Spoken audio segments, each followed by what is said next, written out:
পত্রিকায় কিন্তু আজকে ইফতার অনুষ্ঠানের সভাপতি কংগ্রেসের সম্মানিত নানান সেক্রেটারি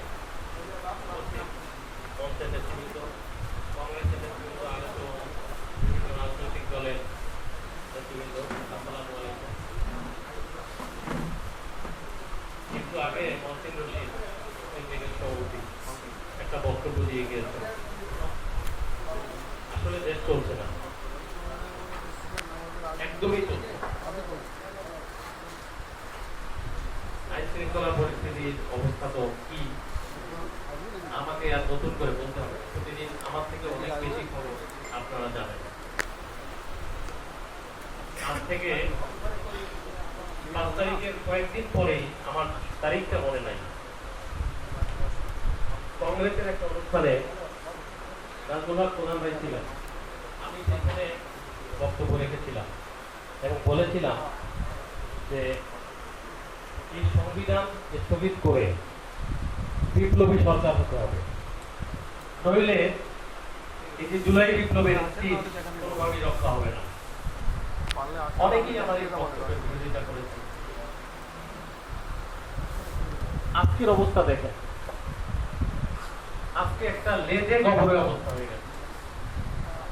ওইখানে আমি বলেছিলাম যে বৈষম্যের বিরুদ্ধে যে আন্দোলন হয়েছে এবং এর পরে আমরা ডক্টর ইউনূসের কাছে একটা সিঙ্গাপুর প্রত্যাশা করেছিলাম। আমি বলতে চাচ্ছি যে মানুষের প্রত্যাশার লেভেলটা কোথায় ছিল, কিন্তু এখন কি সেই প্রত্যাশা আছে? একদমই নাই। এখন তো মানে ছেড়ে দে মা কেঁদে বাঁচি এরকম অবস্থা। কোনোভাবেই দেশের এই অবস্থা আমরা প্রত্যাশা করিনি।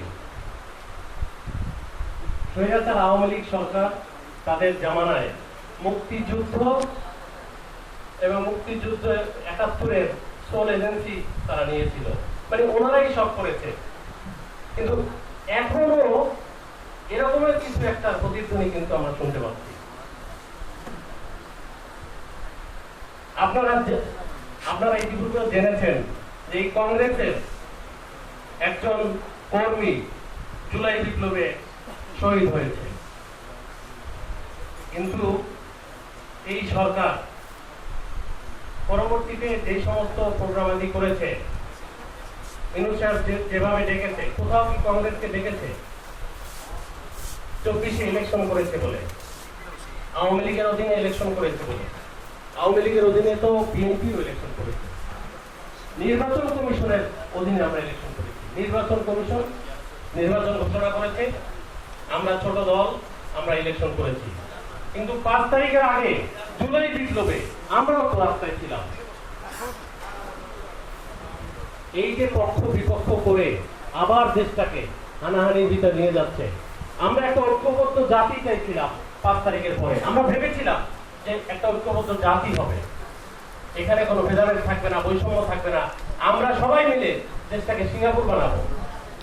কিন্তু আসলে কি তাই হয়েছে? 17 বছর আওয়ামী লীগ সরকার ডক্টর ইউনূসকে অনেক মানে অপমান অপদস্থ করেছে।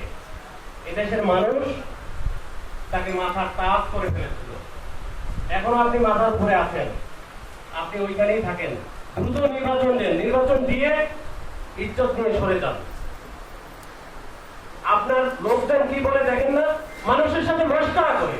কি সোয়াবিন তেল বাজারে নাই, ভোক্তা অধিকার কাছে বলছে যে একটা সংস্থা, একটা তদন্ত কমিশন করা হয়েছে, 21 দিন পরে রিপোর্ট দিবে, 21 দিন পরে রোজা থাকবে। মানে আমাদের কি উল্লুক মনে করে? মানুষকে কি বাঙালি কি বোকা, বাংলাদেশের মানুষকে কি বোকা মনে করে তারা? এরকম মশকরা করার দরকার কি?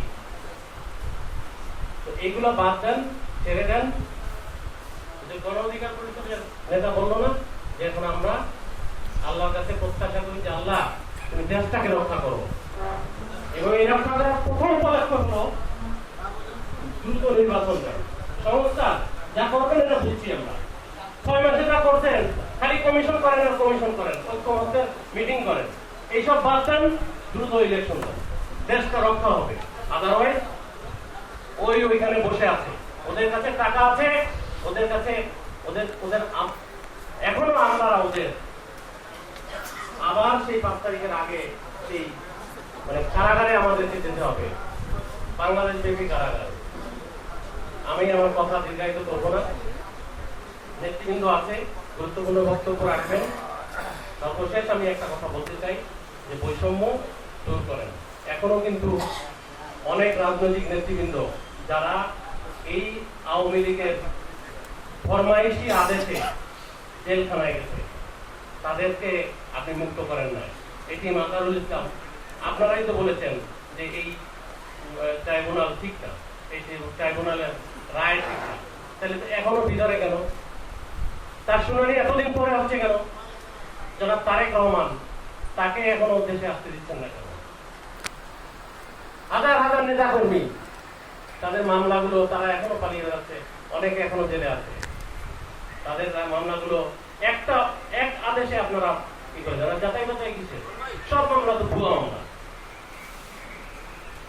আমি প্রত্যাশা করি এই সরকারের শুভ বুদ্ধির উদয় হবে, এই বৈষম্যগুলো দূর করবে এবং দ্রুত নির্বাচনের রোডম্যাপ না তারিখ ঘোষণা করবে।